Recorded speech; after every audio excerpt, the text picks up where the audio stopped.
এই আমাকে মেরে দিল এরকম টাইপেরও বাবা আমাকে বাঁচাও। একটা কথা হচ্ছে কোনো মা কিন্তু এই সোশ্যাল মিডিয়ায় আসতে চায় না, কিন্তু আমাকে বাধ্য হচ্ছে আসতে। আমরা জীবনে কতটা কঠিন পরিস্থিতির মধ্যে দিয়ে যাচ্ছি তোমাদের এখন বলে বোঝাতে পারবো না। তো সকাল সকাল আমরা বেরিয়েছি বাজার করতে, মাছ বাজার করতে। এখানে মাছ বাজারে কটা মাছ নেবো আর কটা টুকিটাকি জিনিস নিয়ে আছে সেগুলো নেবো। আর সামনে দেখতে পাচ্ছি দুর্গাপুজোর অজস্র প্যান্ডেল এখানে করেছে, খুব সুন্দর সুন্দর প্যান্ডেল এবং লাইটিং। বৃষ্টি ঠিক থাকতো, একটু চলাফেরা ঠিক করে সব কিছু করতে পারতো।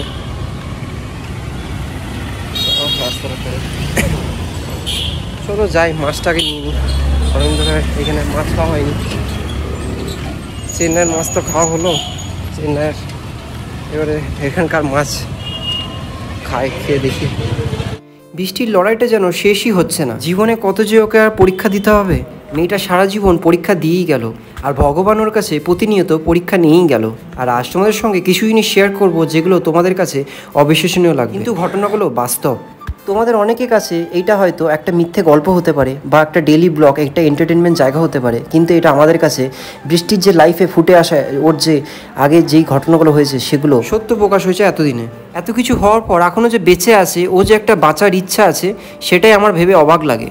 কারণ ওর জায়গায় অন্য কেউ হলে না এতদিনে হয়তো ওর জীবনের যে হালটা না সেটা ছেড়েই দিত, কিন্তু এখনও সেই জিনিসটা ধরে রেখেছে। তো আজকে গেছিলাম বাবার সাথে বাজার। তো বাজারে গিয়ে এখানে 3 রকমের মাছ নিয়েছি। মাছ দেখো, আমি খুব একটা ভালো করে বাজার করতে পারি না, বাবা খুব ভালো করে বাজার করে, কারণ কি অভিজ্ঞতার একটা দাম আছে অবশ্যই। আমি জিনিস যেগুলো আনি সেগুলো খুব বেশি নষ্টটা বেশি হয়। আর এখানে বাবা খুব সুন্দর করে মাছ বেছে নিচ্ছিল। মাছগুলো বাবাই কিনে এনেছিল, আমি কিনিনি। কারণ বেটে একটু খেতে ভালোবাসে তো, তাই বাবার কাছে আবদার করেছিল মেয়ে, তাই মাছ এনেছিল। আর হাঁসের ডিম এবং দেশি মুরগির ডিমটাও এনেছিল। একটা মেয়ে তার বাবার কাছে কিন্তু সারা জীবন সেই মেয়েটা ছোট্টই রয়ে যায়, সে যতই বড় হোক। যতদিন বাবা থাকে তার কাছে সে তার বাবা চায় যে যতটা পারে, যত সাধ্যই হোক, তার মেয়েকে সে ভালো মন্দ খাওয়ানো থেকে শুরু করে সব কিছুই করুক। তো এখানে দেখো, বৃষ্টির যেহেতু এখন হাই পাওয়ার ওষুধ লাগবে, সেই কারণে ওর হাই প্রোটিন খাবার দাবার লাগবে। কারণ ওষুধ খাওয়ার পর যখন হাই প্রোটিন ওষুধ দেওয়া হয় তখন শরীরটা না সেভাবে চলতে থাকে না, মানে চলে না সেভাবে। সেই জন্য খাবার দাবারটা তোমাকে ভিটামিন এবং যে প্রোটিন জাতীয় খাবার সেগুলো ঠিক পরিমাণে দিতে হয়। আর ওর না ডায়েট আলাদা করে দেওয়া হয়েছে। তো সেখানে মাছ, ডিম এবং এগুলো তোমার যে হাই প্রোটিনের খাবার, যে মাংস, সেগুলোকে মানে খেতেই বলেছে। কারণ কি হাইপার ওষুধগুলো খাচ্ছে না, সেগুলো সাইড এফেক্ট আছে। সে সাইড এফেক্টগুলো যাতে না হয় তার ডক্টরকে বলেছে যে একটু বেশি বেশি করে খেতে। কারণ কি সে খাবারটা খেলে ও এখন খেতে চাইবে না, কারণ ওষুধ যেগুলো চলছে, তো সেই ওষুধগুলোতে খাবারটা না মেরে দেয়। সুতরাং ওকে এখন যতটা পারবে কম পরিমাণে খাওয়া হলে ওকে প্রোটিন এবং মানে সব কিছু মিক্স করে ওকে এখন খাবার খাওয়ানো হচ্ছে। তো এখানে দেখো ডিমগুলো, এখানে অনেক দিন মানে আমি শিলিগুড়ি আসার পর কোনোদিনই আমি হাঁসের মুরগির ডিম বা দেশি মুরগি নিইনি, এই প্রথমবারই নিলাম। কারণ কি আমি দেখো, আমি কি জানি জানো তো, যে এই কালারটা আছে না, এটা চায়ে ডোবালেই কালারটা চলে আসে, সেই ভয়। রান্না বসছে, কি রান্না হচ্ছে এটা? কি কচু কুমড়ো?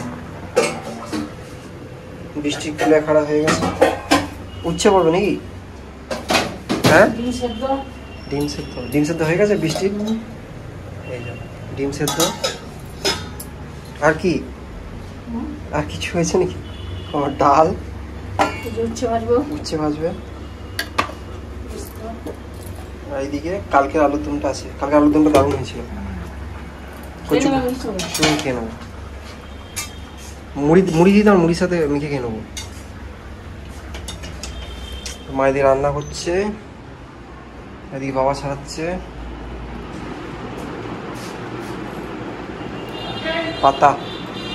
পাতা খোসাই ছাড়াচ্ছে শুধু।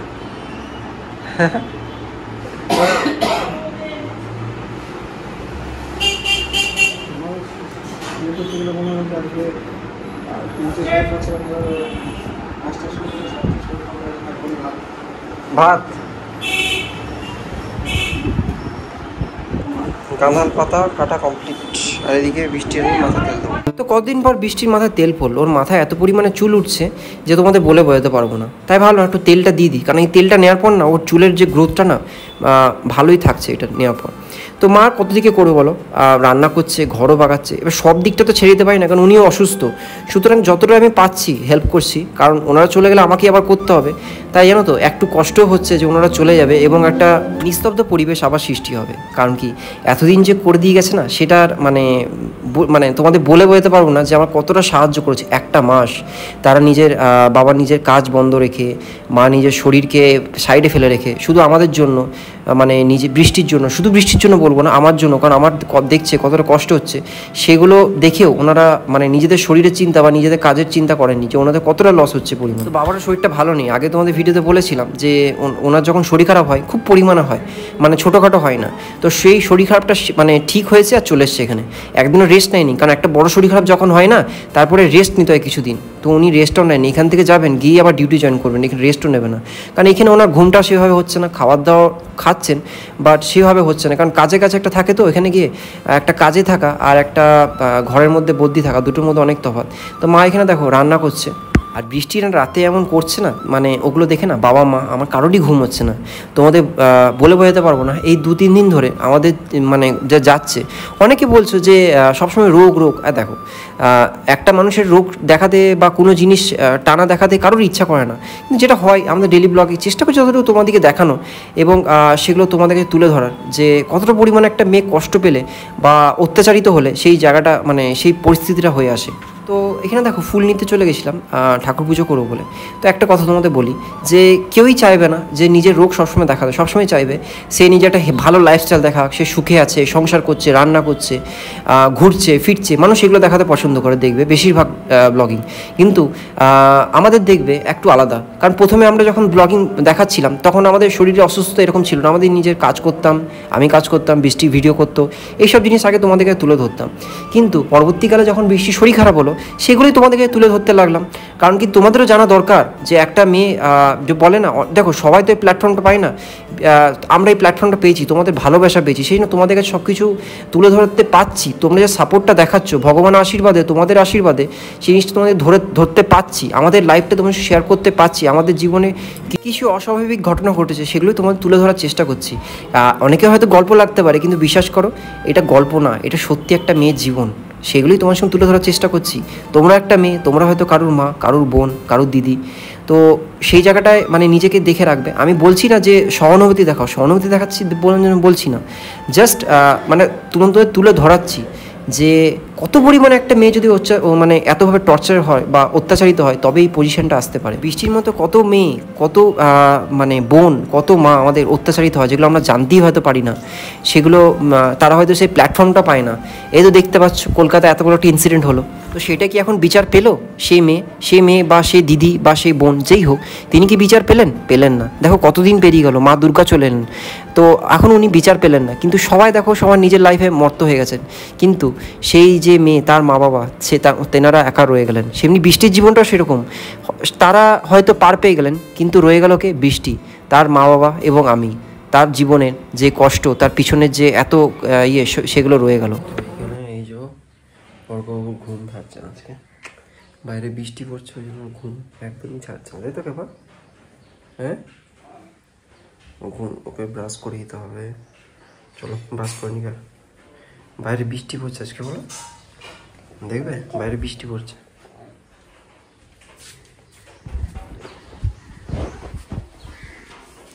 দেখো বাইরে বৃষ্টি পড়ছে, কেবা দেখো বাইরে বৃষ্টি পড়ছে, দেখো দেখছো,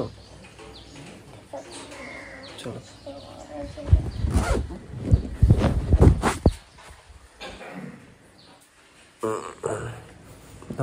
ব্রাশটা পড়ো, ব্রাশটা পড়ো, ব্রাশটা পড়ো।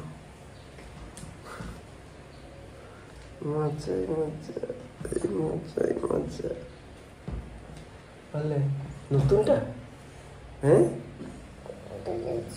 নতুনটা দিয়ে ব্রাশ করবে, হ্যাঁ নিউ ব্রাশ যাও, নতুন পুরো ঢুকে যাও, তা পুরোটা ব্যবহার হবে না,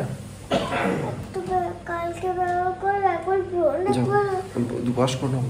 আর ওকে যে ওখান থেকে বার করতে আনতে পেরেছি, হয়তো আমরা কষ্টে আছি, টাকা পয়সা নেই, সেইভাবে হয়তো টাকা পয়সা নেই, তোমরা বলবে টাকা পয়সা নেই তো ঘুরতে যেতে পারছো কী করে।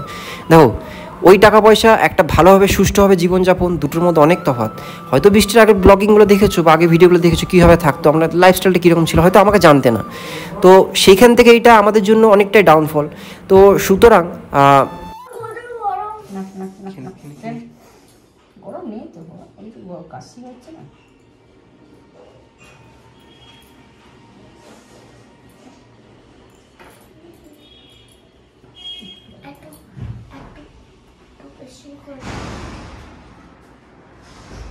এই যে বৃষ্টি নিয়ে নিজে ব্রাশ করছে,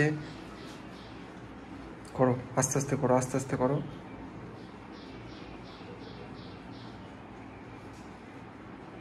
তো এখানে বৃষ্টির জায়গাটা দেখতেই পাচ্ছ, মা পুরোপুরি নিয়ে নিচ্ছে, টিফিন করা থেকে শুরু করে সব কাজ এখন মা করছে। এখানে বিকালে মাকে নিয়ে বাইরে গেছিলাম, তো তারপরে এখানে একটা মিয়ামোর দেখলাম। তো মিয়ামোরে আমি জিজ্ঞেস করলাম কিছু খাবে, তো বললো না কিছু খাওয়ার ইচ্ছা নেই। তো তখন অর্ককে ফোন করলাম, মানে বৃষ্টি ফোনটা ধরেছিল, বৃষ্টি কী করেছিলাম, তো বললো কি অর্কর জন্য প্যাটিস নিয়ে আসতে। তো সেই জন্য অর্কর জন্য প্যাটিস নিলাম। এখানে দেখো যে 1 কিলো তুলো এনেছিলাম, এই 5 বালিশটা না, তো কিছুটা তুলো ছিল কিছুটা তুলো ছিল না। তো মা বললো আমি বালিশ করতে পারি, তো কিছুটা তুলো নিয়ে আসো, তো এটা তো আমি করে দেবো। তো এখানে একটা 5 বালিশ হয়নি, 5 বালিশটা প্রচুর বড় আর প্রচুর শক্ত হয়েছে, আর তার সঙ্গে আরও 2টো বালিশ হয়ে গেছে। তো এখানে অনেকে বলবে যে তোমার শাশুড়ি মাকে তো খাটি খাটি মেরে দিচ্ছ। বিশ্বাস করো, আমি মানে চাই না উনি এত খাটু, কিন্তু উনি নিজের থেকেই উনি আমার অবস্থা দেখে, বৃষ্টির অবস্থা দেখে নিজের থেকেই উনিও নিজেকে আটকে রাখতে পারছেন না, কারণ উনিও তো অসুস্থ, ওনারও শরীর চলছে না, কিন্তু তাও যৎসাধ্য পাচ্ছে নিজের সাধ্য মতো চেষ্টা করে যাচ্ছে, যতটা পারুক যদিন থাকুক সেই নিজের শেষটুকু দেওয়ার মতো। একটা মা কিন্তু তার ছেলে মেয়ে যত বিপদই আসুক তখন ঝাঁপিয়ে পড়ে, এটা মাকে না দেখলে বুঝতে পারা যায় না। তো এরপরই তোমার সঙ্গে শেয়ার করবো যে বৃষ্টি রাতে শোয়ার সময় কীরকমভাবে রিয়্যাক্ট করছে, ওর পরিস্থিতি কীরকম, কতটা ও মনের মধ্যে টক্সিক জমে আছে, কতটা কষ্ট পেয়েছে, কতটা অত্যাচারিত হয়েছে। এই ভিডিওগুলো না দেখলে বুঝতে পারবে না। তোমার সঙ্গে শেয়ার করতে চাইনি, এগুলো আমি জাস্ট ভিডিও করে রেখেছিলাম বৃষ্টিকে দেখানোর জন্য, যখন সুস্থ হবে এগুলোকে দেখাবো। কিন্তু বিশ্বাস করো তোমাদের সঙ্গে না শেয়ার করে পারলাম না, কারণ তোমরা তো পরিবার না আমাদের।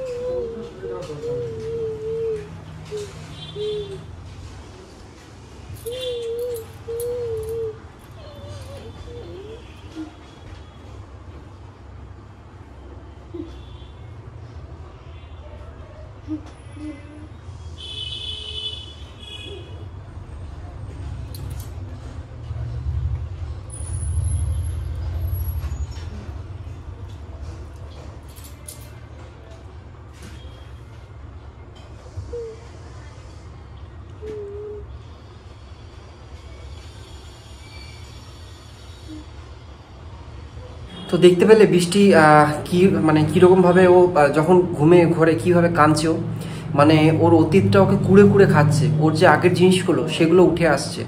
শুধুমাত্র ও ঘুমের ঘরে শুধু বাবাকে ডাকছে আর অর্ককে ডাকছে, আর শুধু উঠে যাচ্ছে, উঠে গিয়ে মাথাটা ধরছে যে আমাকে মারছে, আমাকে বাঁচাও বাবা, এমনি করে সারাদিন যখনই শুচ্ছে তখন জিনিসটা আসছে, চোখ ফুটে ফুটে কাঁদছে, কখন উঠে যাচ্ছে, বসে যাচ্ছে। আমরা ভাবছি হয়তো ওকে ও আমার সঙ্গে কথা বলছে, আমার সঙ্গে কথা বলছে না, যেগুলো আগে হয়ে এসছে সেগুলো চোখের সামনে ভাসছে, এবং সেগুলো যখন ভাসছে ও তখন তার প্রতিক্রিয়া, তার রিয়াকশনগুলো দিচ্ছে। তুমি বিশ্বাস করলে আমাদের জিজ্ঞেস করো কী ধরনের করছে। হ্যাঁ, যেটা বলছে একদমই ঠিক। আর একটা কথা হচ্ছে, কোনো মা কিন্তু এই সোশ্যাল মিডিয়ায় আসতে চায় না, কিন্তু আমাকে বাধ্য হচ্ছে আসতে, কারণ মেয়েটাকে যে ইয়েতে দেখছি একদিন না একদিন একটা আজকে একটা হচ্ছে, কাল একটা হচ্ছে, যে তখন মা বাবা আর ধৈর্য ধরতে পারছে না। কি করে ধৈর্য ধরবো বলো? মেয়েটা ঘুমাচ্ছে, তো ঘুমাতে করছে বাবা উঠে তো বসে যাচ্ছে আবার। অর্ক তুই যাস না, তোকে আমি হারিয়ে ফেলবো, তুই যাস না, ফুপি কাঁদছে। তো এইগুলো কি হয়, মাথার যন্ত্রণায় অসহ্য বসে যাচ্ছে, উঠে গিয়ে মাথা শুধু রাত্রেবেলাতে আমাদের কোনো দিন ঘুমাতে পারছি না আমরা, খালি ওর মুখটার দিকে তাকিয়ে থাকছি, যখন ঘুমাচ্ছে তখন ওই সব করছে। তাহলে ঘুম হয় কারণ? কি অবস্থা বুঝতে পারছো আমাদের? ওর অতীত ওকে এখন পর্যন্ত ছাড়তে পারছে না। অতীত তো ছাড়তে নাচ্ছে, যে অতীতে ওর কি হয়েছে আমি জানতেও কোনোদিন চাইনি মেয়ের সঙ্গে, আর মেয়েও আমাকে কোনোদিন বলেও নাই, তার বাবাকেও বলে নাই যে বাবা হয়তো বাবাকে তো বেশি ভালোবাসে, তো বাবা কষ্ট পাবে বলে বাবাকেও কিছু বলে নাই। আর কোনো বাবা তো আর মেয়ের সংসার ভাঙতে চায় না, বাবা সেইভাবেই কিছু কোনোদিন মেয়েকে জোরও করে নাই, আর মেয়েও কোনোদিন বলে নাই।